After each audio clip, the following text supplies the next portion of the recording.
Well, good, because we're already live here. Facebook Live. Facebook Live. Broadcasting over here, ACL Fest 2018. Sir Sly, direct from stage, has come and sat down, and you guys are kind of catching us mid-conversation as we're talking about old school hip-hop and our introduction into rap, and you were saying you weren't allowed really to listen to rap. I wasn't allowed to listen to anything other than Christian music unless my parents were listening to it. Which is funny, like, they were like, you're only allowed to listen to Christian music. And then my dad would put it on, like, Killing in the Name of. Well, I was going to say, does your parents only listen to Christian music? Yeah. Outside of that? Like, they... No, like, my mom would listen to, like, a cappella gospel records, like, and stuff like that. But mostly she didn't listen to Christian music unless we were listening to, like, pop punk. She loved 80s music. Okay. And she loved, and then she loved some, like, easy listening stuff from her parents, like John Denver and all that kind of stuff. LRB, Little River Band? That was my dad. My dad loved that. Yeah, she loved John Denver, and then she also she was like Blondie, Madonna, okay, so a lot of female lead kind of '80s stuff. But it wasn't like a hardcore Whitney Houston hits, hardcore Christian family. They just wanted you to listen to wholesome music if you were listening to music. Like I wasn't allowed to pick up any of my, because my parents, I think in some ways, like, they were young and they had 4 kids, so it's a lot to keep tabs on. So they were like, if I make you listen to Christian music, I don't have to listen to what you're. It's like a little bit of laziness. Yeah, like, they didn't want to have to filter what we were listening to and talk to us about it necessarily. They just want to be like, okay, you listen to Reliant K, Newsboys, DC Talk, like that kind of stuff, or Rage Against the Machine, because apparently I've deemed that fuck you, I won't do what you tell me is an okay thing to hear as long as Dad's in the car. Because he can explain it to you. Yeah. He can explain. But I'm sure they were not happy that I stole an they would not have been happy if they knew that I had Marshall Mathers LP and I knew every word on that record when I was 11 years old. Because a lot of the same way, my parents were. I'm the youngest out of 3. I have 2 older brothers that are twins, so when I came around, they were less involved with what I was they didn't really care about what I was listening to. They just assumed that I was a good kid. So I had the NWA, I had the 2 Live Crew albums. Because when you're young, you just listen to that because it's bad, because you're not supposed to listen to it. But yeah, you definitely have to sneak it and buy it bootleg and creep around with it, because had they known, they wouldnof and that's, I think, that. I aspire to make music that kids aren't allowed to listen to if their parents are trying to be too tight-fisted. The fact of the matter is, the world doesn't really work that way. If you're being honest about what it's like to be an adult, you can't write something that's okay to listen to for kids necessarily. I will agree and disagree in some ways, because I think a lot of people are just writing what is in their heart, but there's a lot of, I'm not going to call them weird, I'm not going to call them strange. There's a lot of people that I don't understand that's in their heart to write bubbly, happy stuff. There's John Denver's in the world, and I don't get that, just because that's who I am in my soul, and I don't get that kind of music. We've noticed, or I've noticed at least, a lot of young kids attaching to And Run. I think because the chorus is kick my shoes off and run. Maybe it's this funny kind of thing, but then that song's about existential despair. You dig so I think that's what it is. Yeah, it's there's you couldn't possibly understand that song as a 6-year-old, but I love that. It makes me super happy when little kids love that song. Yeah, and I do like that there's, not comparing your song to Third Eye Blind, but Semi-Charmed Life. For sure, people snap along and tap their toes to Semi-Charmed Life. You realize meth, right? Yes, it's about junkies and meth. You realize great it example. is. You listen to the lyrics. Have you gone back through them? Read through them. It's quite enlightening, but it's funny. I like that. The juxtaposition of music. I think I just found out that song was about meth a couple months ago, and I was like, why would you ever think that? It really shows. He's a great writer. Even as a lyricist, it's funny how little I listened to lyrics of basically any kind of music except for rap music. I would listen to rap lyrics all the time. And I bet you pore over your own lyrics. Everything's got to be in exactly the right place. You pore over it, don't you? No? I write really, really quick. Okay. I write really quickly, and I just kind of I just leave it. Occasionally, Hayden will be like, I think maybe you can do a little better than that, and I'll be like, okay, I'll go change it, and then I'll come back a minute later and be like, I changed it. Well, but it has sort of this, we were talking about this before the show today, it tends to have this little bit of I can't think of the right word, surrealism to it, where Landon is writing, it's not that he's writing quick to get it over with, it's writing so as not to interfere with the natural flow of what's happening. He will come up, he'll realize lyrics later that's oh, I think that's kind of what I was going for, or after we've been playing a song live for a year, a lyric will take on a little different meaning or something. So it's this third record. This third record, I was just saying the other day, I was looking back at some of the lyrics as I was having some trouble in just some feelings of like depression and like just feeling tired every day. And I looked back through the lyrics and I was like, oh, I have a drinking problem.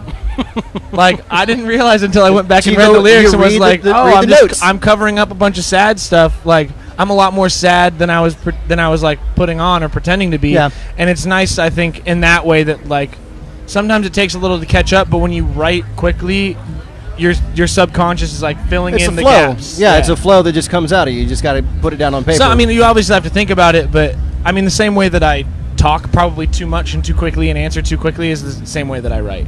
I had a friend. Obviously, writing music is. I don't do it. I'm not a musician, and obviously, it's very difficult.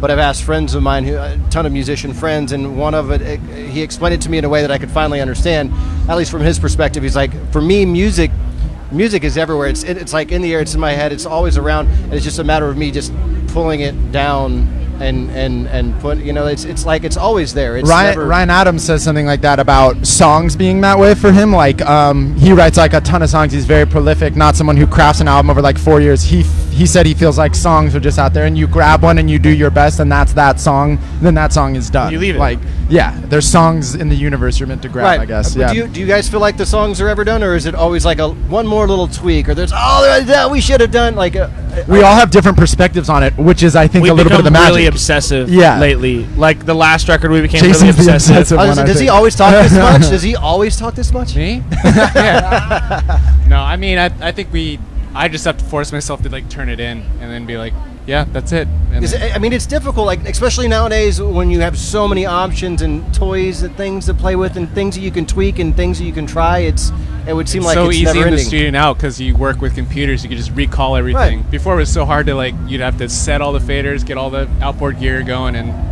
it'd be like a whole day's worth of like recalling everything. But I think we forced ourselves more especially on this third record that we've been making for the past like year or so, that we have, or like year and a half, that we have forced ourselves to make stuff sound better as it's going in, so that so you pigeonhole yourself a little bit. I think like boxing yourself in is sometimes the most conducive creative atmosphere. Instead of allowing yourself to have all the options in the world to try to simplify things, a lot of times you end up creating things faster and maybe being able to rely more on the things that actually matter and create longevity in music. Like I think having an honest center to the music you're making is a lot more important than trying to do something that's like cutting edge.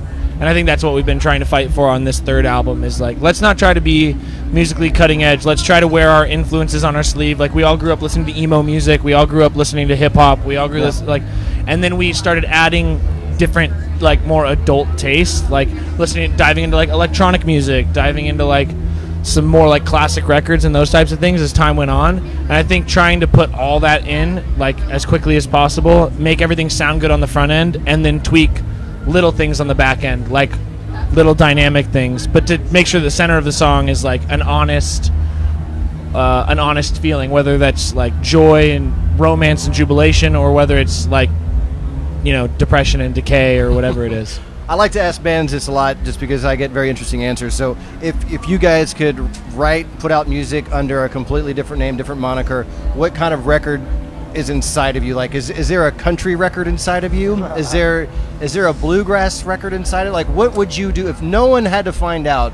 What would you do? Would you do children's? I think under the Sir Sly name, I think we have a lot of records left, and I think one of them will be like a really cool, like almost entirely electronic record. I think would be like, I mean, that's something at least I feel super drawn to, like it's not going to sound like Kid A because that's an amazing record, but Kid A would be like the example of something that's like, yeah, modular synths and drum machines and all that kind of stuff. Concepts. Yeah, I think like I've worked like a bit on some solo stuff, like just trying to learn how to produce and stuff and writing songs. And I think the only other kind of music that I think Sir Sly allows us to do whatever we want because we've done whatever we want. Yeah, I don't think you guys. So nobody has anything really that they're going to expect. Like if we want to make something that sounds more pop, we're allowed to, and if we want to make something that sounds less pop, we're allowed to. I think for myself, like when I do solo stuff, I think the nice thing for me is like not finishing songs. Like it's almost like if you have somebody who has a project where they do really realistic paintings and they do gallery shows of like paintings and paintings and paintings, and they spend hours and hours on these paintings, and they fine tune them and they redo versions, and then they do a show of like all sketches. Like that's the only other thing that I'm really interested in doing is like the sketchbook version of music. Just like I wrote a song really quickly, it sounds like sloppy and messy, and then I'll just like get somebody to help mix it, and then I want to like put almost that like kind a of stuff B-sides and rarities, but never released B-sides and rarities. never finished. Never like finished, I'll literally write like a verse and a chorus and be like, all right, I'm done. I don't have anything more to say about that. I'm not going to pretend to say anything more about that. Should have like a SoundCloud page that you just upload and service it, and then have other people come in and finish it for you, and start doing all these, you know, have all your fans kind of chime in. Like community art. Right. Yeah. Like who knows? I don't respect other people's opinions enough for that. And I respect that. We have a lot more in common than you realize, my friend. Like Picasso, like I'm not calling myself Picasso by any means, Yeah. but like But that's crap. Picasso doing a sketchbook, and he's like, "Hey, finish come this over here." sketch for me," and somebody's like, "Oh." Draw a cat turd on there. There it is. It's a cat turd. Well, you guys, you're going to be here next weekend, correct? Performing weekend too. Yes, absolutely. And do you have a late night show sometime this week? Yep, yes, believe we so. got Thursday at Scoot Inn Oh, with, cool. with Scoot Inn. Verite. We've played some shows with her That's, before. it's going to be a great Yeah. little venue, man. It's Yeah. going to be a good time. So, Sir Sly in town, thank you guys so much for stopping by, man. Thanks for having us. Thank Thanks you. for stopping by right after your gig. I know Yeah. it's hot, and I don't want to keep you too Well, I much appreciate longer. the free flowing interview. That was fun. It was a hassle. it was It was a complete hassle. I tend to be in life, and generally. And I'm gonna hold resentment in my heart for the whole week now. I'm going to call LP and Killer Mike, and we're going to set up a tour with you guys and run the Jewels. Oh. and, Oh and my we're going to gosh, make it happen. Please Cool? do. All right. All right, Thank I'm going to you. get on the phone now. Thank you. I'm going to make some phone calls. Thank you, guys. Thank you. So obviously, if you're saying management, you had a chance to meet him, right? Hang out with him a little bit? No. Never met him before. Yeah, because I don't know. Like they were so heavy on where you tend to do that.